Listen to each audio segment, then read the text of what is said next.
I was thinking for the first episode, the intro we talked about was like, "Welcome to Propaganda Loves You," the show that asks and answers the question, "What kind of show is this?" or "What is this show about?" or something like that, just for the first one. Yeah. Yeah, I like that. Something like, "Welcome to Propaganda Loves You," the show that asks you and answer the question, "What the hell are we even talking about?" Something Yeah, like that. yeah, yeah. Ask not what your country can do for you. Ask what you can do for your country. We shall fight on the beaches. We shall fight on the landing grounds. Mr. Gorbachev, tear down this wall. Welcome to Propaganda Loves You, the show that asks and answers the question, "What the hell are we even talking about?" I'm your host, Cody. Oh, we're your host for the show, Cody. already fucking it up. I love it. Hey, So well, we got it. Let's move on. perfect. Okay. I like it. Welcome to Propaganda Loves You, the show that asks and answers the question, "What the hell are we even talking about?" We're your hosts for the show. Wait. It does. It trips you up. It trips you up. Okay. Welcome to Propaganda Loves You, the show that asks and answers the question, "What the hell are we even talking about?" Left to right, we got Joe, Cody, and Arthur. Let's get into it. Wow, you see how a professional does it. Yeah, see, Joe, you should have just gone first. Standing up in front of teenagers and yapping all the time gives you good practice, I guess. So, Joe, Arthur, we've decided to start a podcast. This is probably the first show, I think, right? Like we just did another recording on what propaganda is, but today we're going to be talking about a little bit about who we are and where we come from and why we're even here to have this conversation in the first place. Why we decided that we wanted to start a show, a propaganda show about propaganda, and where that's going to take us. But why are we here? What is it that kind of brought us to this point? Why are we wanting to put our voice and name out there given the current political climate? But before we can even talk about propaganda or some of the topics that we really want to get into, like disinformation and some of the different things that are going on in the United States and around the world that are kind of shaping our narratives and the way that we view things.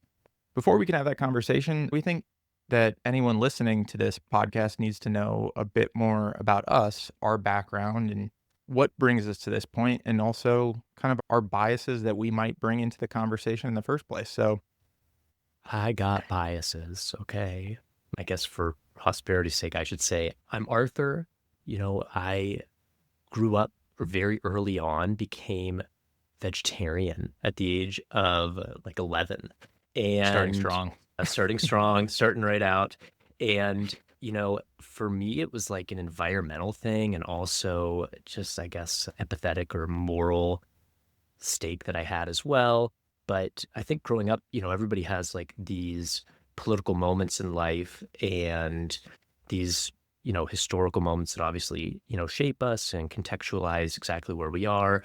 And for me, a few of these things were, surpassing the whole 300 parts per million in the atmosphere when they were, claiming that CO2 levels were going to be, way too high of a threshold. And of course, there's all these elections that go on. And anyway, just like to context myself, I would say that, early on I had like a really big interest in the environment. And I see right now like propaganda and consumerism really goes against environmental impact and like the health of the people on the planet rather than like short-term capital gains and job numbers going up. And so for me, there's a lot of propaganda around consumerism that I would love to address. And I also think like politically, personally, I volunteered for Bernie and was more about the 2016 Bernie election because I saw somebody who had a lot of like social and public good values and wanting to do a lot of public good. And that really motivated me as well. So there's also a lot of political areas too. But I think just like context wise, grew up in kind of a more liberal leaning household. And that was really encouraged to kind of question the things around us. And I think that's a very important part of this podcast. Absolutely. So you're interested in exploring how propaganda affects everyday, not just Americans, but people all around the world, and kind of like the capitalist society and consumer marketing to people and the narratives that are pushed in that direction. Definitely. As somebody who watches a lot of advertisements and likes to look at them through a certain lens and kind of laugh at some advertisements sometimes, I think it's just so important to recognize like the language and discourse behind them and also the imagery. And I think that like capitalism and the world around us, it doesn't do a job of like telling us like, you have to consume, but it puts out there like a whole world where they make it impossible to like even envision a world where you don't consume. And that's like the power that propaganda has. When you live under that for so long that it doesn't seem like it's hard to see propaganda, right? That's just life Yeah, at that point. definitely. Yeah, absolutely. Thanks, Arthur. Joe, do you want to tell us a little bit about yourself? Yeah. Who are you? What are your biases that you may or may not have? Yeah. What biases may I not have? I don't know. For those just listening right now, Yeah. I'm going to quickly describe Joe's shirt to you. It is a cat staring directly at you, and it says General Strike on the shirt. Purchased on the Amazon store from the International Workers of the World store, OG American Socialist Institution. Good t-shirts, cozy. Yeah.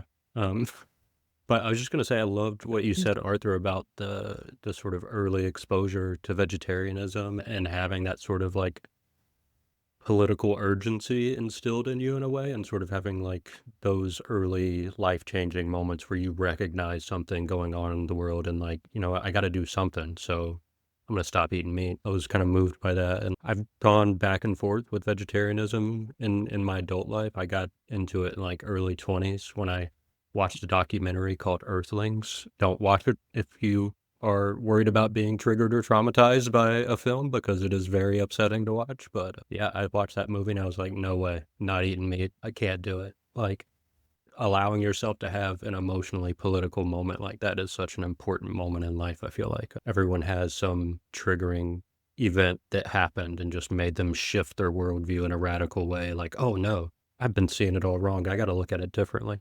I think those are really important. As far as my personal background and biases and stuff, I know I don't want to reiterate too much of what will already be on the other episode later, that it will talk about a little more like personal details with growing up and stuff. But grew up in the working class, was sort of familiar with poverty growing up, and sort of understood the world in class terms. I didn't really understand a lot of the racism or homophobia or sort of infighting going on. I knew all kinds of people and thought that a lot of them were good and a lot of them were bad, and it didn't really matter what you look like. But if you were really, really, really stinking rich, I was a little suspicious right off the bat, because like, I don't know, that's just how I grew up. So I still have a strong bias towards the working class. I still always assume institutions, corporations, and governments are trying to disillusion the people, trying to confuse them, trying to manipulate them. I'm very suspicious of institutions and governments in general.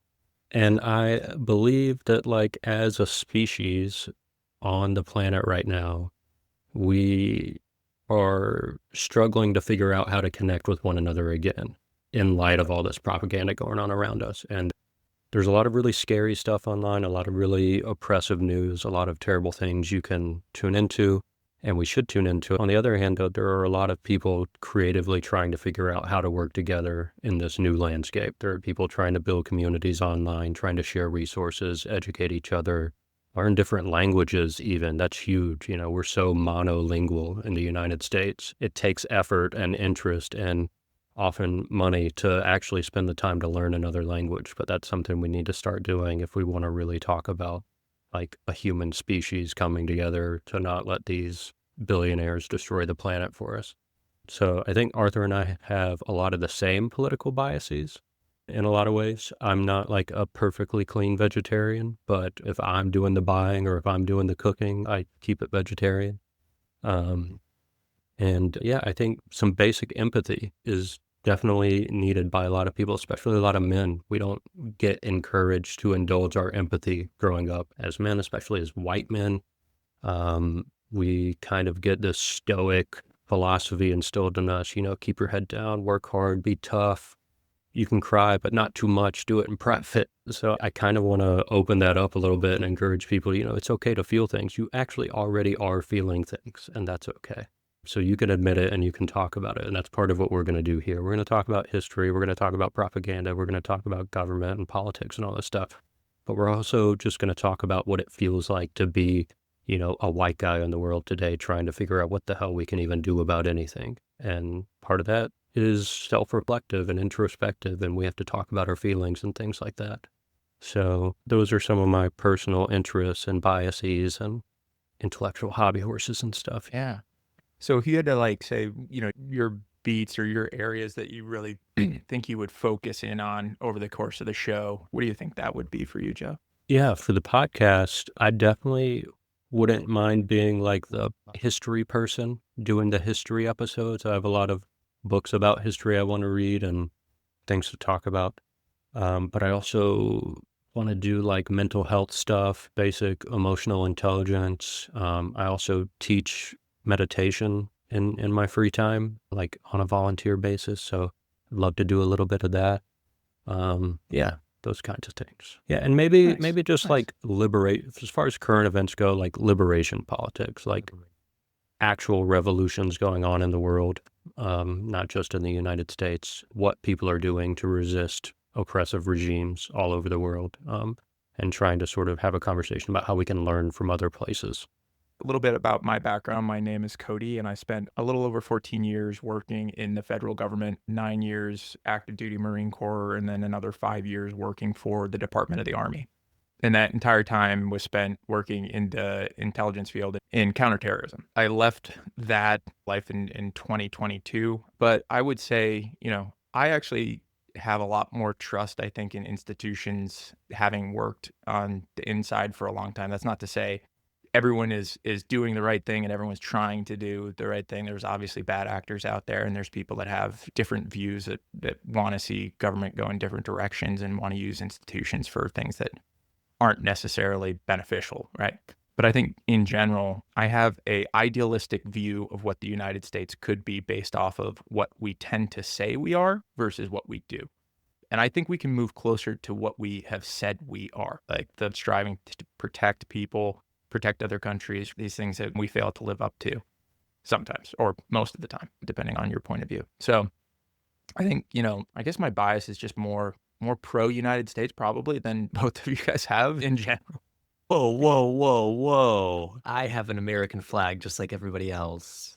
I mean, I guess it's just, after spending that long working for the government, I think I'm less suspicious of institutions, or I used to be less suspicious of institutions, right? I think for me, it really depends on who's at the top and who's kind of like doing the direction on the way down. After, most of my career under Obama, like it was very interesting watching how, rules of engagement or different things change with different administrations coming in. So I think that's one of the reasons why I have a more favorable view of government when, some people are running it, because I've been in government when different types of administrations are running, and I can tell you it's a very different experience. And some of them you feel like they're trying to do the right thing, whether they actually do the right thing or not. But you can definitely tell when people are not trying. Wanted to follow up what you were saying, because what I hear you saying and what I think I agree with there is this sense, well, first, that the institutions that already exist and the government agencies that already exist have an enormous amount of power, have an enormous amount of influence, the ability to change things in the world. And you've seen that. And I've seen some of that in my shorter time in the military. And what it sounds like you're saying is there's this hope that power can be taken back in control of a more democratic process and used to actually do good work in the world. And that's what the propaganda we get is that, it's a government by the people, for the people. They just don't tell you that those people are just the ruling class and not everybody else.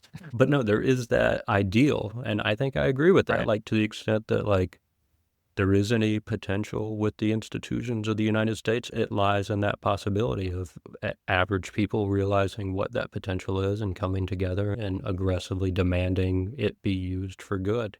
And think, despite my vast suspicions about the government and the institutions and stuff, I share that hope and that aspiration for what it can be. Absolutely. Yeah, and I think the reason for that is like after same, having worked in those positions for so long, and all the people that you meet in those, like the majority of those people are normal people, right? That are just trying to do what they can to keep the government running, keep the United States running, and keep Americans safe. That's the vast majority.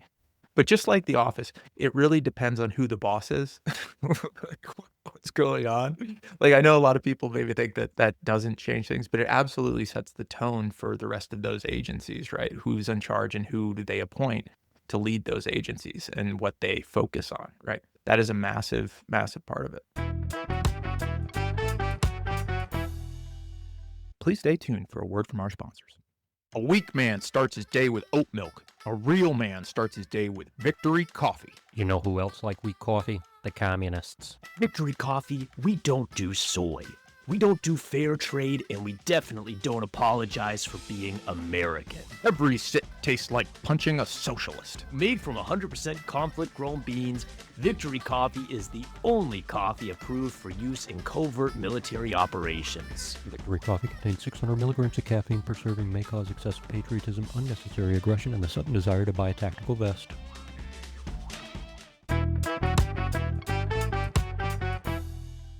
One other thing I wanted to hit on why we decided to do this show. I had a moment, it was the 4th of July of 2024? Yeah, would have been. So before the election and after the presidential debate. And I was sitting on my back patio. It was a nice, beautiful 4th of July up here in the North Country of New York. If you haven't visited, you should. It's great that time of year. But I was scrolling on my phone, and it was, I think it was the day after, I believe it was Kevin Roberts, the president of the Heritage Foundation. I was quoted saying, "We're in the middle of the second American Revolution, and it will remain bloodless as long as the left allows it to be." This was kind of early when Project 2025 wasn't really mainstream, I don't think, at that point. Like, if you're on the internet, you knew about it at that point, right? If you spent a lot of time in Reddit or anything like that, but it hadn't really been, become part of the zeitgeist yet. And I think I was just, to be completely frank, I got super depressed based off of just where we are as a society and how divided we are. Sometimes it feels like we can't have conversations because we're not using the same set of facts, or we're not even acknowledging that other people have an opinion, or completely writing off that opinion as false because of the information that we're receiving.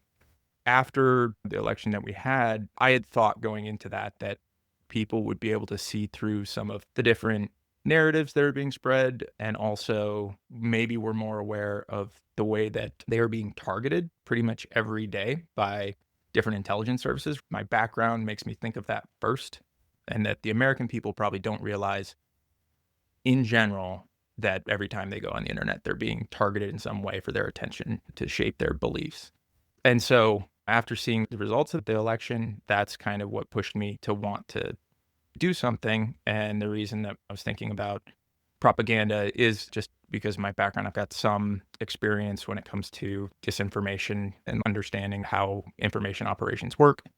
Not saying I'm an expert by any means, but I felt like this is an area where I could do some good to help people understand how to identify when someone's trying to influence them. Like, that's, to me, kind of the objective for the show. No, I like it. It gives a nice, like, glimmer of hope, too. That if, we had an educated voting majority, that the institutes and the system could work and solve issues. Yeah. And actually, Joe, you mentioned online advocacy and what some people do to combat different narratives online, and how people get creative. That was also another big part of why I think the show like this is important, because in the United States, well, let me use Finland as an example, right? We absolutely need to look outside of the United States for examples of ways to combat disinformation and propaganda. You look at a place like Finland where they actually teach this. It's a subject that they teach in school, right? This is critical thinking, like understanding disinformation, because they live next to Russia and they've been dealing with this for years and years and years. But in the US, we don't really have that. And the institutions that had been stood up to combat this have been basically attacked at every level of our government to shut them down. And as of today, they are both shut down. And I'll talk more about that when we talk about the Russia episode. But yeah, in the US, are very ill prepared and don't have an education system that could help people recognize this. So that's the other big thing that I wanted to mention. Yeah, no, that's very true. By far the most heavily propagandized population in the world. Not only do, like you're saying, are there all kinds of institutions and governments around the world that want to influence us, but our own government and our own institutions are also constantly doing that to us. So we're getting it from everybody. But I mean, shout out to Mrs. Jeter from my 8th grade reading and language arts class for teaching us about propaganda when I know that that was not on the curriculum. She did not have to teach that, but she took it upon herself to teach us that. Yeah, I sent her a nice letter when I finished my PhD, and I sent her a copy of my dissertation because I was like, oh, just a good, she's like the, the romantic English teacher moment where they just inspire you to actually pursue your dreams and all that. Mrs. Jeter in 8th grade, that was the inspiration teacher moment for me. So, but yeah, she also was the only public educator, K through 12, who ever told me anything about propaganda. Wow. I don't know what to say about it other than to just underline everything you just said. It's like, we don't get taught how to do this stuff. We get taught how to show up 5 days a week, 9 to 5 or 8 to 4, basically. And I wonder what that's training us to get used to, So we get taught certain things, but not others. And it's interesting to see the difference. I 100% agree. I think we should spend a little bit, like we're kind of already talking about this, but what are we actually trying to do, with this show? Like we're trying to show people or use historical examples of propaganda to illustrate parallels to today, use specific, like confirmed disinformation operations and kind of break those down in a way that people can understand how they work a little bit and maybe are more cautious when they're interacting online, right? Because of understanding these things. We want to make sure, at least from my perspective, that people are armed with the ability to spot disinformation or propaganda and then assess internally if they still agree with what was said or not, right? Like, I think that's, in my mind, if you can give people those two tools, like maybe they're going to come away and say, I still agree with it, but that's on them at that point. What do you guys think? What are you trying to impart from this show? I'm thinking of the movie John Carpenter's They Live.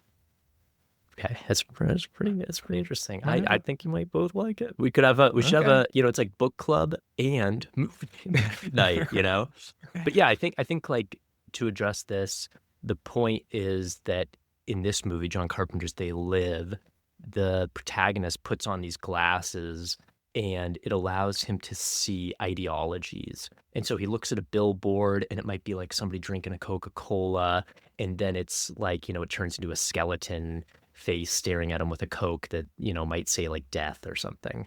And the idea might be like, Coca-Cola or Nestle, the bad ramifications.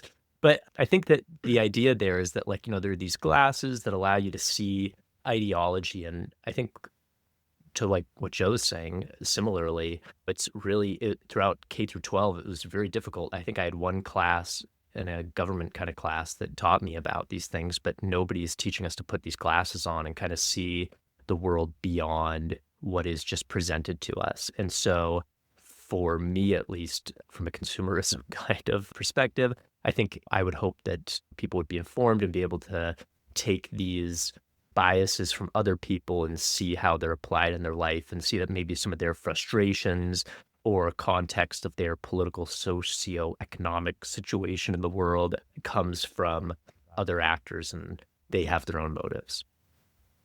Yeah, I love that. Definitely want to check that movie out now. It sounds really, really interesting.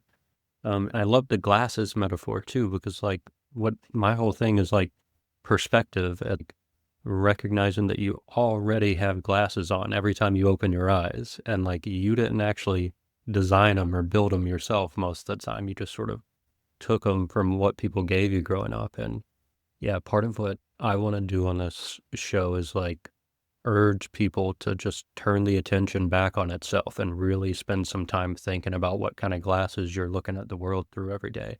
And, understanding it, describing it for yourself, and also trying to be more and more intentional about changing it in ways that maybe it should be changed, because we all need to develop our point of view on any number of topics, on everything really. Like, it's always changing, the context is always shifting. It's not just that like you can accept the one way of looking at things and then just trust that it'll always be the right way to look at things. Like, you have to constantly update this stuff and do some self-reflection. And yeah, I guess I want to try to normalize that and encourage it and demonstrate it. I want us to be self-reflective with each other and talk about our different points of view and everything. And yeah, we're already doing a lot of that. I love it. But yeah, movie club as well as book club. I'm down. Popcorn Ah. not included. We could get some branded popcorn. We'll throw the logo on there. We Yeah. can send it out. In a year, it'll be We'll like sponsored by Movie Pass, brought to you by Coca-Cola. Can we go ahead and put Isaac Neutron just as like a logo? Yes. Yeah, we could do that.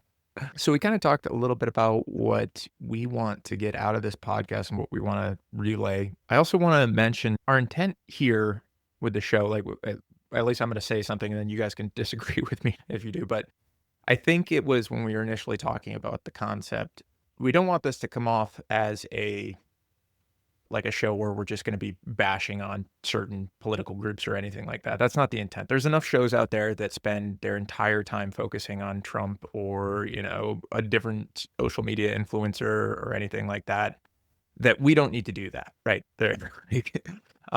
I might recommend a few, like, as we go through, right? If there's one that I think is like really good, or someone that's doing great work or journalism, then, we might make those recommendations. But for us, it's really about, if individuals are pushing narratives that could be untrue or propagandistic or straight up like disinformation from another country, then in my mind, they veered into the lane that we would want to analyze, right? Like, that's something that we would be interested in taking a look at from one of our angles. And the reason I'm saying this is because whoever listens to this episode, like, they might have completely different politics than us, or might be extremely conservative or agree with people that we don't agree with politically.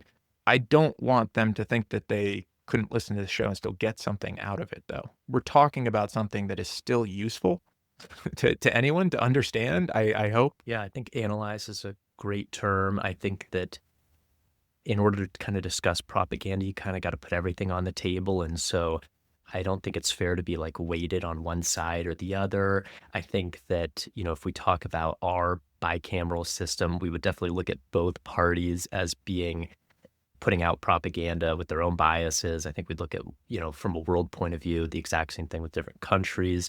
And I think what I would say is, like, if somebody is listening and they find it like an immediate shut off, to not want to listen to it based off of one thing, that's the type of thing that they should examine why and what is their value in that. But yeah, I think that's a great way to look at it. And I think analyze is a great fair term for all of it. And if we happen to be talking about a subject or an individual or a group that you traditionally support and they keep coming up on the podcast, that also might be a question why. Like, we're not going to be going like, we just need to talk about X group or something like that because of what they've done in the past or whatnot. As people are pushing propaganda or as people are pushing disinformation, they will likely show up more on this show than others, I would say. Yeah, I was just going to echo sentiment and support for everything you guys were saying about that.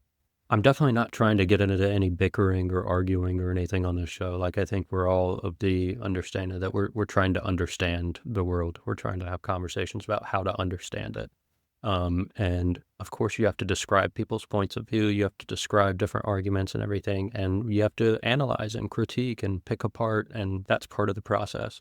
But yeah, what you're saying about other people's reactions, like, we have our own reactions to things, but like, when you can notice your own reaction, that's the best teaching moment you'll ever get in your life, is when you have a moment, like in the moment, when you notice a reaction happening. And this is really for the listeners when I say some like super lefty shit. And if you're like a really conservative person and you get upset about, that's fine. That's, normal. But to understand where the reaction comes from, why is it such a strong reaction? Because there's some core value there that needs to be looked at. and not necessarily changed, just maybe understood in a different way, maybe put into a different kind of action. So it's really an invitation to the listeners to take this, regardless of whether you agree with us or not, to take it as an opportunity to better understand yourself, if nothing else, right? Listen to it, have an open mind, think whatever you want about it, but really, is it helping you understand yourself a little bit better? Yeah, I love Yeah, that like insight. I was just going to say that by happenstance, I'm reading a book called Anger and Forgiveness by Martha Nussbaum. And she talks about anger and as a reaction, and in those moments, how it's like the greatest learning moment because it's teaching you why you're angry. Is it a misunderstanding, and how to kind of look at it through that lens. So that was really interesting. I loved it. She's like a famous philosopher, right? Yeah, I think, yeah, maybe like University of Chicago or something. I read some of her stuff in college, and I was just like going through a list of people that I read and seeing what other books they put out recently. Nice. It's pretty good. Please stay tuned for a word from our sponsors. This episode is brought to you by Freedom Coin, the only crypto where we're not even pretending it's about decentralization anymore. That's right. It's just a fast-moving, hype vehicle designed to pump our value until we bail, and you're left holding the bag. Do we have blockchain? No idea. Are we solving global poverty? Absolutely not. Are you going to make an obscene amount of money in the next 6 weeks while yelling freedom into your wallet? Hell yes. Buy the dip. Shill it to your friends. Pretend it's the future. And when it all crashes, Blame the government, or China, or fiat. It really doesn't matter. We'll be gone by then. Freedom Coin is not responsible for emotional, financial, or spiritual losses. Influencer wallets are pre-filled, the coin is going to the moon, and you're going to pay for the rocket.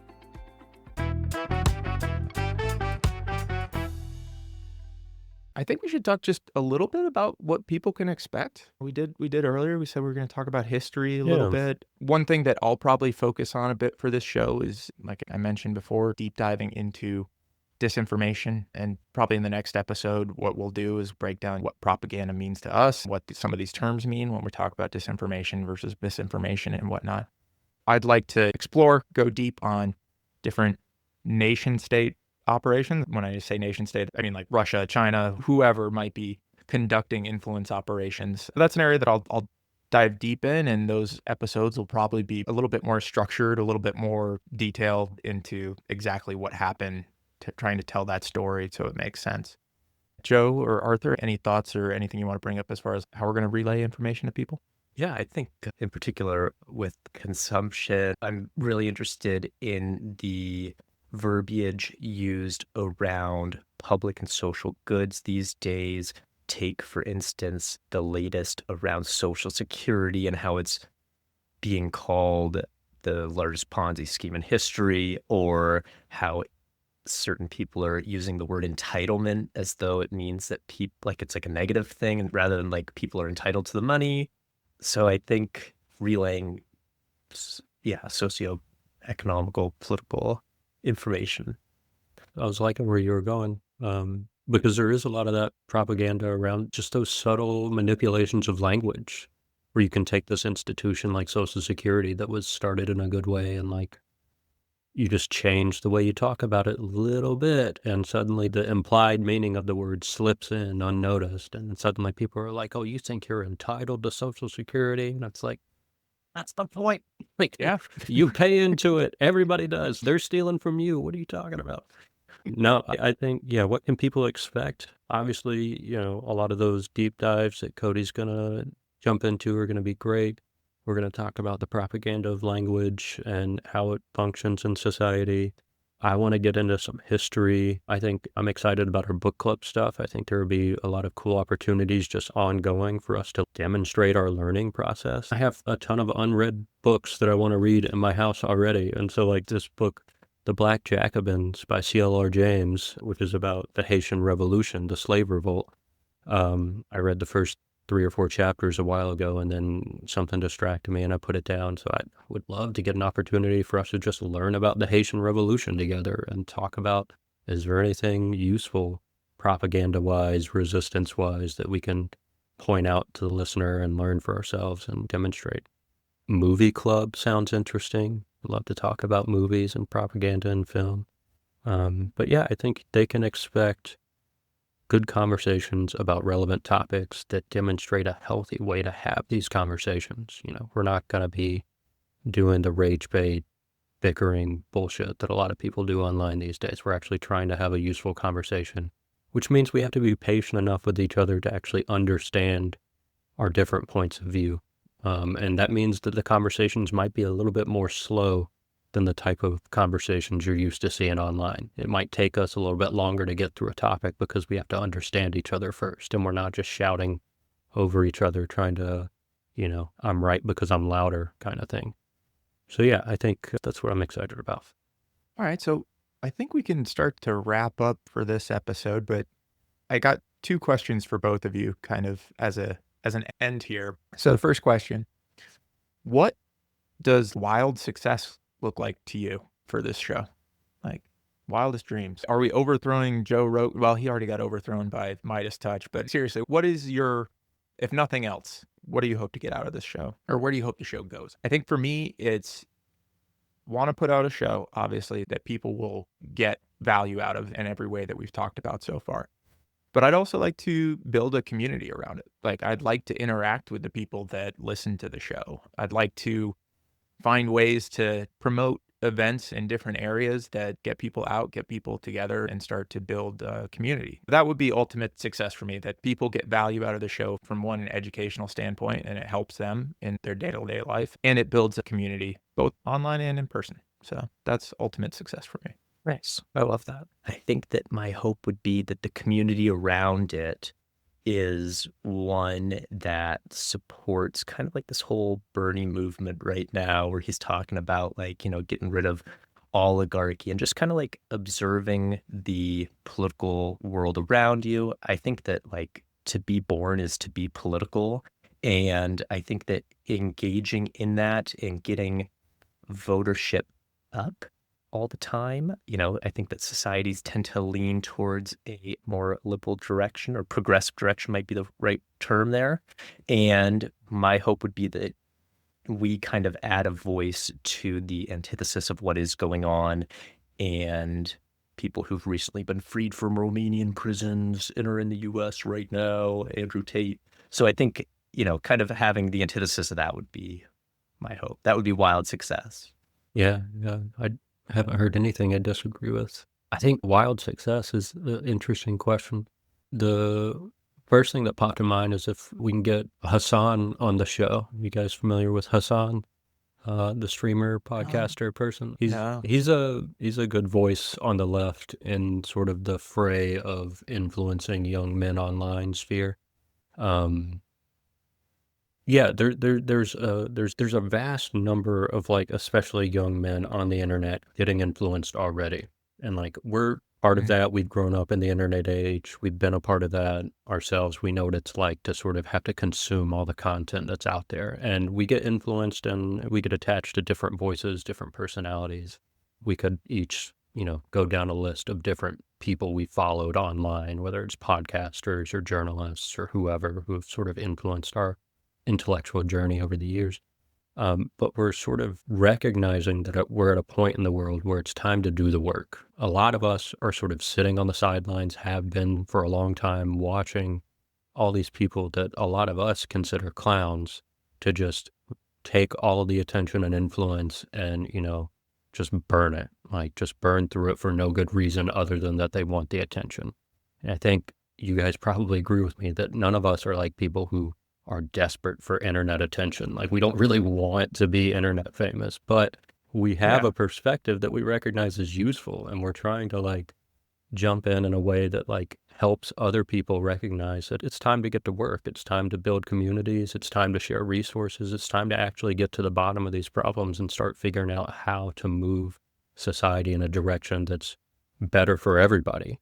There's over 800 billionaires in this country. There's plenty of money and resources and institutions and power for us to improve things. So it's time for us to stop standing on the sidelines and start doing things about it. And so wild success for me is basically what you were saying, Kodie, and in the trajectory that Arthur, you were saying with the Bernie movement, the anti-oligarchy movement, the sort of, let's build community, let's inspire people, and let's actually get to work making the world better. If we can be a one lighter or one match among many that sort of gets the fire going, that's what wild success looks like for me. 100% agree.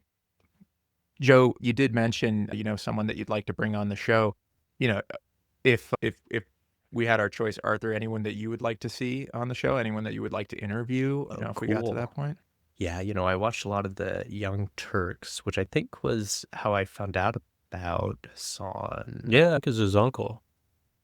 Oh, okay. Yeah. Wow, cool. Okay. Well then, yeah, but I think personally, I'm pretty interested in interviewing local representatives. I have a Congresswoman, Val Hoyle, and I'd be really interested in interviewing her. Joe, anyone other than Hassan? Yeah, I'd love to bring some politicians and stuff on. That'd be fun. Oh, maybe, there are a handful of, yeah, I don't know. I'm immediately thinking of so many people now, but first person I thought of was Norman Finkelstein. Do you guys know who Norman Finkelstein is? No. Oh, okay. No. He's a Jewish scholar who talks a lot about Palestine, and he has this way of explaining things that annoys the shit out of people, but he's an old intellectual guy. And he talks very deliberately and uses language so carefully. And he's so carefully worded and calm and precise to the point that it really annoys people, but you can't catch him slipping on his arguments. He's so careful with everything and has really good analysis. And I think a really big heart. Like, his politics is really driven by his compassion and his empathy. I just think it's cool to see someone so fearless and intellectual just jumping into it and not being afraid to get into those messy arguments. Norm Finkelstein would be a dream guest to have on. Nice. For me, it's I think if I could pick one person, it'd probably be Nina Jankowicz. I apologize if I messed up that last name, but she was the author of How to Lose the Information War, which is a book I read a little while back. Really insightful book on geopolitical disinformation operations, for sure. So if it's something that interests you, highly recommend her book, and it'll definitely be something I'd source from for some of the future episodes. But yeah, would love to have some experts in that field on, and she's one of the ones that comes to mind. And then also, I think I really like what you said about possibly local politicians too, because we'll talk about national politics and things like that, but one area that does not probably get enough coverage is, who's running for your state Senate seat, right? Who's running for your state representatives or for your town, right? Even that. So yeah, I think that would be awesome as well. And that kind of wraps up the show for today. I guess technically we're supposed to do well, we don't really have plugs yet, do we? So stay informed, not influenced, and remember that propaganda loves you.